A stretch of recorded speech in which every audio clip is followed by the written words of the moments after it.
अब मेरा जो वर्चुअल मशीन का काम था वो हो चुका है। ओके, तो इस वीडियो में मैं दिखाऊंगा कि वर्चुअल मशीन या कोई भी रिसोर्स का काम होने के बाद आपको क्या करना है। यूजुअली मैं क्या करूंगा कि ये वर्चुअल मशीन से मेरा काम हो गया तो मैं इसको डिलीट करना चाहता हूँ। बट अगर मैं इसको डिलीट कर दूंगा ना तो सिर्फ वर्चुअल मशीन डिलीट होगी, सिर्फ ये वाली, सिर्फ ये वर्चुअल मशीन डिलीट होगी। बट ये सभी चीज़ें जो मुझे वर्चुअल मशीन के साथ मिली थी वो डिलीट नहीं होगी। तो डिपेंडिंग अपॉन आपकी रिक्वायरमेंट्स क्या है, कभी कभी होगा कि आप चाहोगे कि नहीं मुझे जो वर्चुअल मशीन का जो आईपी एड्रेस है वो मुझे रखना है, या फिर ये एनएसजी रखना है, या फिर मुझे हार्ड डिस्क रखना है। तो आप इन सब को छोड़ सकते हो और सिर्फ वर्चुअल मशीन को डिलीट कर दोगे। But most of the time क्या होता है कि हमें ये पूरा का पूरा चीज़ एक साथ ही डिलीट करना होता है।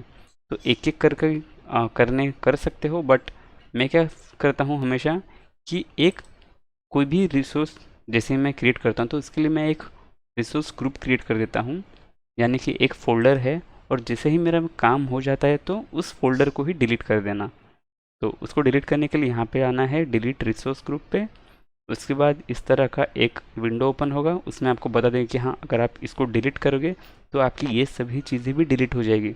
तो हाँ जी बिल्कुल, मुझे यही काम करना है।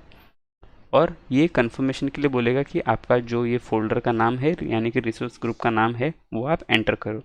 तो मैं ये यहाँ से कॉपी करके यहाँ पे पेस्ट कर देता हूँ और मैं क्लिक कर दूँगा डिलीट पे।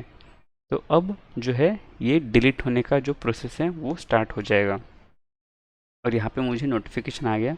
एंड अब कुछ ही देर में लाइक 2-3 मिनट में ये डिलीट हो जाएगा।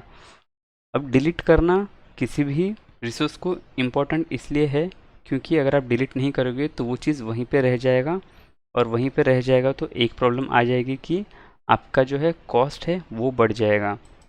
ओके, एंड एक और चीज़ जो मैंने नहीं बताई वो ये थी कि अगर आपका वर्चुअल मशीन अगर आप यूज़ नहीं कर रहे हो तो उसको यहाँ से आके स्टॉप कर दो, ताकि जो आपका जो बिलिंग है वो रुक जाए। होता क्या है कि आप जब भी वर्चुअल मशीन यूज़ करते हो ना तो जितनी देर यूज़ करोगे आपको उतने ही पैसे भरने हैं, घंटे के हिसाब से आपको एक्स्ट्रा पैसे नहीं भरने पड़ते हैं। तो अगर आप वर्चुअल मशीन को यहाँ से स्टॉप कर दोगे तो आपका वर्चुअल मशीन का जो बिलिंग है वो रुक जाएगा। लेकिन ध्यान रखने वाली एक बात यह है कि जो आपको जो हार्ड डिस्क मिलती है वर्चुअल मशीन के साथ, वो क्योंकि आप यूज़ करो ना करो आपको स्पेस तो अलोकेट करके दिया है, तो इसके लिए आपको हार्ड डिस्क के पैसे तो फिर भी लाइक बिल चार्ज हो गई। तो जो माइक्रोसॉफ्ट है वो आपको सेपरेटली आपसे पैसा लेता है एक वर्चुअल मशीन का और हार्ड डिस्क का। और यही नहीं, आपसे जो ये आईपी एड्रेस है इसके लिए भी आपको अलग से चार्ज करता है। आपको हर एक चीज़ के लिए जो माइक्रोसॉफ्ट है वो अलग से चार्ज करते हैं। तो इसके लिए ज़रूरी ये है, ये ज़्यादा इंपॉर्टेंट नहीं है कि आप वर्चुअल मशीन या फिर कोई भी रिसोर्स क्रिएट कर पाते हो।